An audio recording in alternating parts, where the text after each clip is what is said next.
Jack, how are you today? How are things going?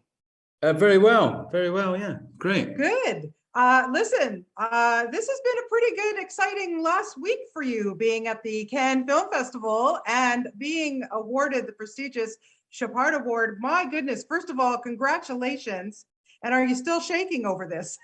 Yeah, it's a bit of a whirlwind doing that, I will say. It's kind of crazy, sort of 48 hours of absolute madness. So you didn't really sort of take it in, but it's such a lovely thing to be given. Yeah. Well, and also being presented the award by the amazing Julia Roberts. Not too much of a slouch there. I mean, what does this all mean to you, really, now that you've had a couple of days to kind of take it all in and going, wow, this is an amazing award, Jack. Listen, kudos to you.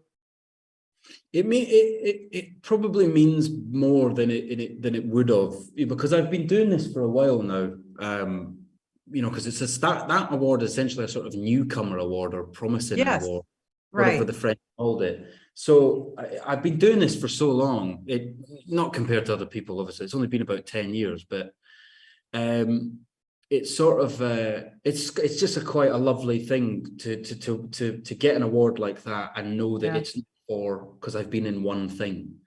It's actually quite nice that it's the sort of thing that, because I've been doing this for so long and I've got a body of work, that it's someone's paid attention to it. So it's a nice thing that if it was just a sort of one job kind of thing.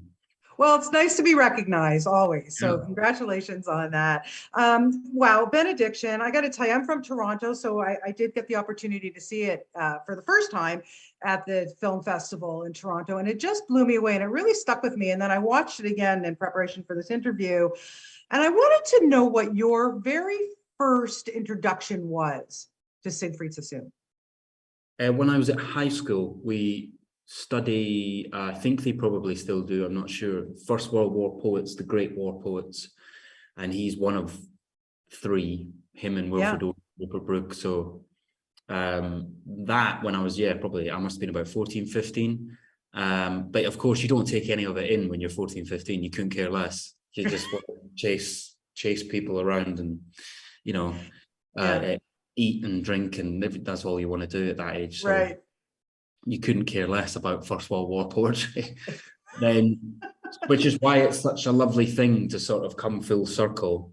It's quite fun to actually, I was only thinking about it the other day, to think about me at 14, 15 in a room with Siegfried Sassoon reading some of his poetry, being bored and not knowing that I was then going to play him. It's quite a lovely thought.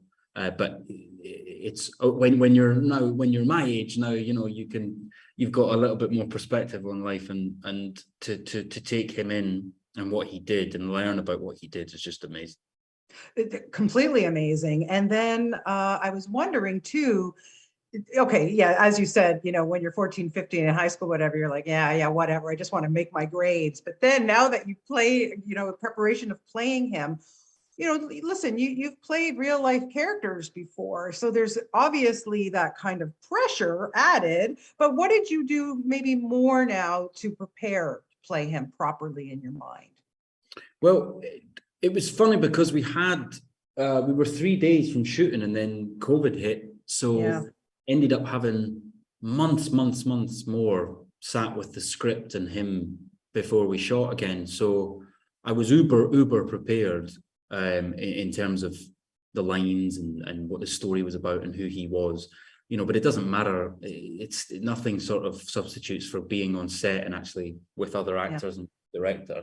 But I just it all came from the script, this one. It really did. It's like a stage play, this script. So it was more about execution than interpretation, which is a little bit different to what we're normally asked to do.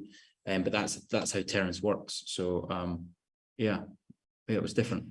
Well, let's talk about Terence Davies, because oh man, I am such a huge fan of that man, and I've had the opportunity to interview him before, and he has a very distinct vision. He knows what he wants. So for you as an actor, do you like that? What was it like to work with him? You could say, like there's far more flexible directors, so to speak, but that's not always necessarily a better thing. I think ultimately at the end of the day, it's so much better to be in the hands of a director who knows exactly what he or she wants. Whether it's what you want is sort of irrelevant when it's so clear in someone's mind, and especially who's written the script. So it was a real exercise in sort of shutting parts of me off, because it was very period, very specific. So I had to shut things down that I would normally want to let out. Yeah. So, but it was a fantastic experience. Yeah, I mean, just to extend on that, I mean, he's obviously a very different director than, as you say, that you've worked with before. What did you, take from working with a man like that, and then maybe moved on to something else and use something that you learned from him?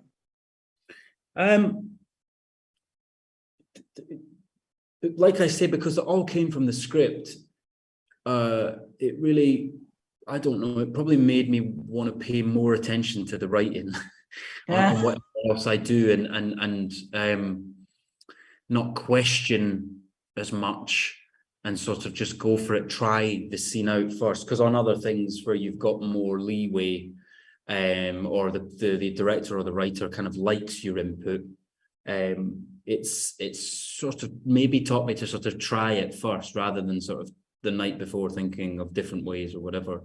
Yeah. Yeah, probably that. Yeah. Yeah, interesting. You of course play the younger version, and Peter Capaldi plays him as an older guy. Did you guys have any opportunity to meet or talk about, because sometimes when a younger and older actor play one character, you want to get the mannerisms or anything right. Was there that kind of an opportunity with the two of you?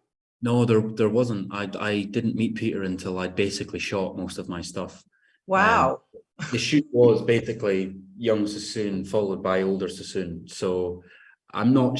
I think that was obviously a very conscious decision. We also had COVID to deal with, so Yeah. anybody who didn't need to be there didn't need to be there. So, but I quite liked it. I mean, you could get so wrapped up in trying to copy the other person or whatever, and it's more of a portrait. I've done these kind of films before when playing real people, and I think you've got to just look at it as a portrait. And unless you're playing Freddie Mercury or someone that everybody knows what they look like, Right. I think it's a waste of time trying to sort of nail things down, mannerisms and looks, unless everybody, because with somebody like Freddie Mercury or whoever, Elvis, whatever, if they're hugely known, it can be really unsatisfying. Yeah. If they don't remind you of the person, which I understand. But with someone like Sassoon, we didn't have that problem, and so we sort of embraced that and there's more freedom and more fun. Yeah, I mean, he's such an interesting guy. I learned so much about him watching this film. And he was going through not just such a, struggle in terms of the war and his writings, but such a personal internal struggle during that time as well. How did you, approach that and keep it balanced? And how did it affect your performance of him? What he, thinking about what he was going through at the time. I think in terms, the war is what played a massive part in his life and his life after the fact that he didn't die in the war. Yeah. Yeah. The guilt that I think a lot of men had to deal with, particularly someone like him who was in the public eye, and then there was contemporaries that were better writers than him, like Wilfred Owen and Rupert Brooke, who died in the war. So, but I have no idea what that's like. So I had to sort of just use. He was very full of regret, quite a shy guy in the script, but also sort of loved being surrounded by fantastic people and wonderful people, which I love. My own company's crap. So come on, I don't think so. On my own, it's crap. He hung about, but he hung about with people like Lawrence of Arabia, and you're like, where are those people now? Right? Like, where's Ivor Novello now? And and you're like, so he hung about with some cool people. So I just used whatever I had in my life. I just had to translate it, and it kind of works. Yeah. And I understand you got a lot, not just from his writing, obviously, but his diaries. How cool was that to have that at your fingertips? Amazing. I mean, that you don't get that often, and it's one of the best. I've done a few things in war, and it's one of the best representations of trench warfare, for example, because it's so open and honest. And he talks about, you know, pissing off every now and again, going on leave because he was officer class, and finding the nearest place to just drink himself silly, drinking French champagne, and then sitting in conversations with General X and General Y, as he calls them, and he hates them. Right. They're almost quite funny. I found them very funny. The diaries, they're brilliant. Amazing. Wow, that's so cool that you had that. Do you think he was a guy way ahead of his time? In a way, I think if I only knew about him, I'd say yes, but because all the other guys around him and all the other people around him, there was a real, which is the same after the Second World War, there was just such an explosion in the 1920s of these kind of personalities and the sort of frivolity of that life, sort of like end of days, kind of like us, everybody coming out of lockdown, sort of like, fuck it, let's go. And the people, Right. but the people that, like I say again, the people that he hung around with, the poets, the playwrights, and the women that were like hugely, massively rich women who just like to just sort of give money to the arts, who are played by so many different brilliant actresses in the film. Yeah. They're hilarious. I think he was very of his time and of his class, sexually.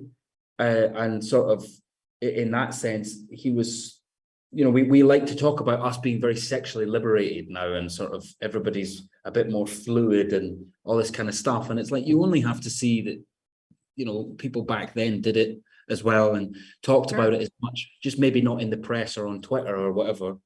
But Right. Yeah. but also, you know, he was a gay man where in the UK he could go to jail for 3 years. Yeah. You know, so it's wonderful to be reminded of that. And so, yeah, he's sort of his time, but yeah, definitely ahead of his time.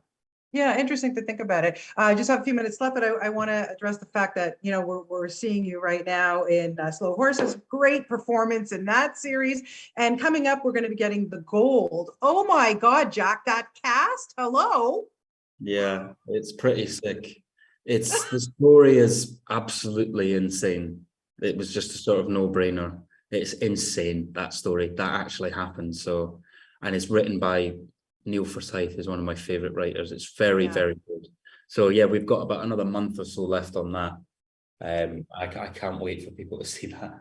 Yeah. I mean, yeah, I was reading up a little bit about this story about this gold heist. It is, you're right, it is insane. But to have people like, I mean, I am a huge Dominic West fan. Oh my God. I mean, seriously, and Hugh Bonneville. What do you glean from working with veteran actors like this? Great. And Gary Oldman too, like from, I mean, come on. So like when you look at the caliber of people you've been working with. Yeah, that's my favorite thing about the job. That and the places that I get to go, the doors I get to go through, because of the places we get to film in that you'd never normally get to go in. But it's the people the actors I get to watch, because that's my favorite thing, is watching brilliant acting. So yeah, it's a bit insane, the people I've gotten to work with. Yeah. Well, you don't seem like a kind of guy who takes it for granted. I'll tell you, you deserve all the accolades that you've been getting, Jack. You're really wonderful in everything I've seen so far. So I can't wait to see The Gold. And I really do appreciate your time today. Benediction was amazing. You did a great job in that film. Thank you so much. Thank you. Thank you. Thanks very much. You're very welcome. And come visit us in Toronto again when you get a chance. Okay. Okay. I will. All right. Thank you, Jack. Bye-bye.